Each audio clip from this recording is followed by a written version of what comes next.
Wait minute ప్రోగ్రామ్ని వీక్షించడానికి ఆన్లైన్కి వచ్చినటువంటి మీకు ప్రభు పేరిట శుభములు ప్లస్ క్రిస్మస్ శుభాకాంక్షలు. రక్షణ, ఈ గొప్ప రక్షణ. ప్రియమైన వర్లారా, రక్షణ అన్నటువంటి మాట మనము ఎక్కువగా వినము, కానీ క్రైస్తవ లోకంలో ఎక్కువగా ఆలకిస్తుంటాం.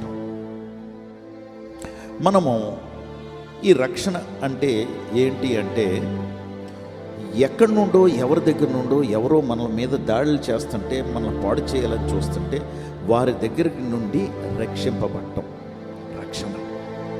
రక్షణ కలుగు చేయటం రక్షణ అంటే అపాయము నుండి మనము తప్పించబడటం రక్షణ. అయితే ఏంటి అపాయం అంటే, నరకం నుండి తప్పించబడటం, ఈ లోకంలో సమస్యల నుండి తప్పించబడటం, ఈ లోకంలో ఒత్తిళ్ళ నుండి తప్పించబడటం. అసలు రక్షణ అన్నటువంటి మాట నాకు అంత ఇష్టం ఉండేది కాదండి 37 సంవత్సరాల వరకు, నా వయసు 37 సంవత్సరాల వరకు ఉన్నప్పుడు. కానీ తర్వాత రక్షణ అంటే ఏంటో నాకు అర్థమైన తర్వాత, నేను దేని నుండి రక్షింపబడాలి, ఎవరి దగ్గర నుండి రక్షించబడాలి, ఏంటి అసలు ఈ రక్షణ అని నాకు అప్పుడు అర్థమైంది. దేవుని బిడ్డలారా, ఆ దినాల్లో నేను నిద్రపోతుంటే నిద్ర పట్టేది కాదండి. ఎవరో నన్ను తరుముతున్నారు, నన్ను ఏ టైంలో నన్ను తీసుకెళ్ళిపోతారేమో అన్నట్లు ఒక భయం. కాబట్టి తలగడ మీద నా తల పెట్టుకున్నా, ఇంకొక తలగడ నా తల మీద పెట్టుకుని తలగడ మధ్యలో దాక్కోవటానికి ప్రయత్నించేవాడిని. నిద్ర పట్టేది కాదండి. అటు నుండి తిరిగి మంచం మీద I use to toss around, ఇటు నుండి అటు, అటు నుండి ఇటు. అయితే అలాంటి భయాందోళన నుండి నన్ను రక్షించే నాథుడు కావాలి. ఎలాగ అనేది నాకు తెలీదు. అయితే ఇప్పుడు నాకు తెలుసు. ఏమనంటే, నిర్గమకాండం 15వ అధ్యాయం 2వ వచనంలో మోషే అన్నటువంటి గొప్ప దైవజనుడు ఒక పాట పాడుతూ తనంటాడు, యెహోవాయే నా బలము, ఈజ్ మై స్ట్రెంగ్త్, యెహోవాయే నా గానము, నా పాట, యెహోవాయే నా రక్షణ, దేవుడే నా రక్షణ అని చెప్తున్నాడు. అంటే దేవుడే తన్ను రక్షించేవాడు. మోషే నాలాగే చాలా ఇబ్బందుల పాలైపోయాడు. ఎవరినో చంపాడని తన మీద ఒక నేరం మోపబడ్డది. అప్పుడు ఆ దేశము అధికారులు, రాజుగారు తన్ని అరెస్ట్ చేయాలని తన్ని తరిమారు. అప్పుడు పారిపోయి ఒక దేశానికి వెళ్ళిపోయాడు. మిదియాన్ అన్నటువంటి ప్రాంతానికి వెళ్ళిపోయాడు. చాలా దూర దేశం.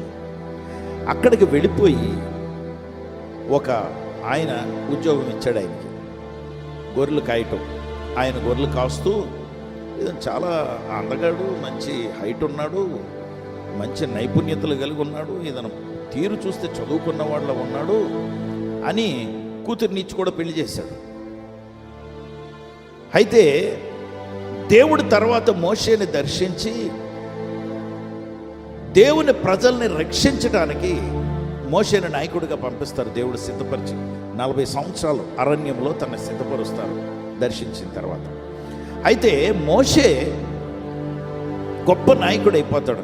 నాయకుడైపోయి ఇప్పుడు తను అంటున్నాడు, నా రక్షకుడు ఎవరంటే యెహోవాయే, ప్రభు అయిన దేవుడే. దేవుని బిడ్డలారా, తనకి రక్షకుడుగా కనబడ్డది ఎవరు అంటే ప్రభు అయినటువంటి యేసు. దేవునికి మహిమ కలుగునగాక. ఎందుకు అంటే, మనం నూతన నిబంధన చదివితే అక్కడ చాలా స్పష్టంగా ఉంటుంది. ఏమని? మన రక్షకుడు యేసుక్రీస్తు వారు. రక్షించేవాడు ఎవరు అంటే యేసు. ఆయన తప్పించి మనల్ని రక్షించేవాడు ఎవరూ లేరు. అపవాది ఊరుల నుండి, అపవాది కుతంత్రాల నుండి, అపవాది మోసం నుండి, దెయ్యం మోసం నుండి, దెయ్యాల నుండి, జబ్బుల నుండి, ఇబ్బందుల నుండి, ఇరుకుల నుండి, సమస్యల నుండి నాలాంటి వాడిని దేవుని బిడ్డలారా నన్ను అపహరించడానికి సిబిఐ వాళ్ళు, పోలీసులు రకరకాలుగా చూశారు.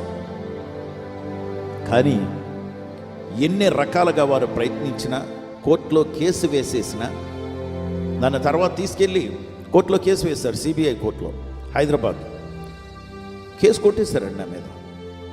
జడ్జి గారు 7 సంవత్సరాల తర్వాత కోర్టు కేసు జరిగిన తర్వాత ఎందుకు ఆయన అనవసరంగా ఇంత ఇబ్బంది పాలు చేశారని చెప్పి జడ్జి గారు చెప్పారు. కేసు కొట్టేశారు నా మీద. అందులో ప్రధాన నేరస్తుండే నేను, సపోజ్ టు బి. కానీ ఈరోజు నేను ప్రధాన నేరస్తుని, ప్రధాన పాపిని ఒకప్పుడు అయినటువంటి వాడిని. కానీ ఈరోజు దేవుని సేవకుడిని, నా జీవితాన్ని మార్చింది ఎవరంటే నా రక్షకుడు యేసు ప్రభువారు. నా ప్రభు నన్ను రక్షించడమే కాదు, సాతాను కబంధ హస్తాల నుండి నన్ను బయటికి తీయటమే కాదు, వాడి సంఖ్యలన్నీ వెరగొట్టి నాకు స్వేచ్ఛనిచ్చిన వాడు నా ప్రభు అయినటువంటి రక్షకుడు, ప్రభు అయినటువంటి యేసు. అంతేకాదు, ఈరోజు దేవుని బిడ్డ హెబ్రీయులకు రాసిన పత్రిక 2వ అధ్యాయం 3వ వచనంలో గ్రంథకర్త అంటాడు, ఈ గొప్ప రక్షణ ఎంతకాలం నువ్వు అశ్రద్ధ చేస్తావు? ఈ గొప్ప రక్షణ, why will you neglect such a great salvation? ఈ గొప్ప రక్షణ నువ్వు ఎందుకు దూరం చేస్తున్నావు? నిజమే కదా, 37 సంవత్సరాలు నేను టైం వేస్ట్ చేసుకున్నానండి. కానీ రక్షింపబడ్డ తర్వాత, యేసు ప్రభువారు నన్ను దర్శించిన తర్వాత ఎవరూ నన్ను ఏమీ చేయలేకపోయారండి. పోలీసులు కానీ, కోర్టులు కానీ, ప్రతి దగ్గర కూడా ఎందుకండి ఆయన ఎందుకు ఇబ్బంది పెట్టారని చెప్పి ప్రతి దగ్గర అన్నారు. ఎందుకు తెలుసండి? నా ప్రభు అయినటువంటి యేసు నన్ను నిర్దోషిగా ఎంచాడు కనుక. ఈరోజు why do you want to neglect such a great salvation and such a great saviour? ఈ గొప్ప రక్షకుడిని, ఈ గొప్ప రక్షణను నువ్వెందుకు దూరం చేసుకుంటావు?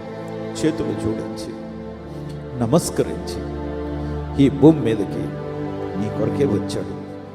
ఎస్, ఆ రక్షకుడు నీ కొరకే వచ్చాడు, నా కొరకు వచ్చాడు. అందుకే ఆయన్ని నీకు పరిచయం చేస్తున్నాను ఈ మాటల ద్వారా.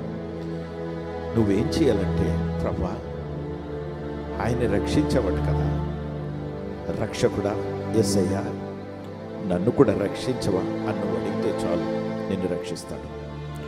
దేవుని బిడ్డ, నీ భయం అంత దూరం అవుతుంది. నీ ఉద్యోగం లేని పరిస్థితి దూరం చేసి ఆయనే ఉద్యోగం ఇప్పిస్తాడు. ఉద్యోగాలు ఇచ్చేవారిని తీసుకొస్తాడు నీ దగ్గరికి, నీ అవసరతలు తీరుస్తాడు. దేవుని బిడ్డలారా, అనేకమైనటువంటి సార్లు నా పక్షాన నిలవబడ్డాడు. అందుకే చేతులు జోడించి నా ప్రభు అయినటువంటి యేసు రక్షకుడిని రక్షకుడిగా అంగీకరించవా?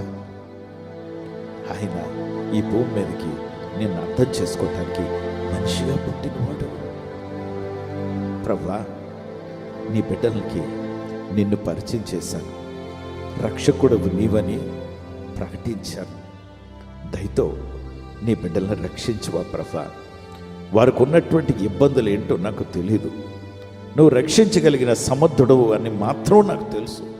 కనుక వారిని చేపట్టుకుని సాతాను కబంధ హస్తాల నుండి, from the snares of the evil one, ఆ దుర్మార్గుడు దౌర్భాగ్యుడైనటువంటి సాతాను కబంధ హస్తాల నుండి, ఆ ట్రాప్స్ నుండి, వాడి ఊరి నుండి, నాయన వేటక అనే ఊరి నుండి వారిని తప్పించమని ప్రార్థన చేస్తున్నాను.